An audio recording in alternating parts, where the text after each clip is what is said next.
Hi guys, tara samahan nyo ako at nagpunta nga pala kami ulit dito sa Cafati Cafe na matatagpuan sa Barangay Conchu, 13 Martires City.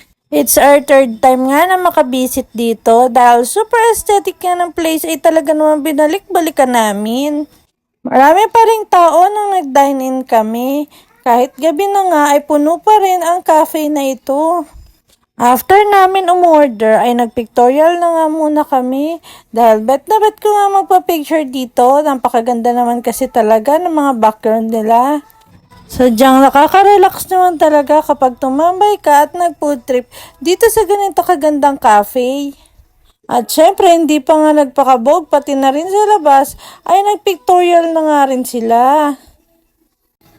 I love you, Boss Jay. Maraming salamat palagi sa bawat date and treat mo sa amin. Happy na naman ang mga batang ito. At dumating na nga po ang mga in-order namin na foods. Ayan, tara na po, let's eat. Kaya ano pang hinihintay nyo? Tara, punta na rin po kayo dito sa Cafati Cafe. Ingat! Bye!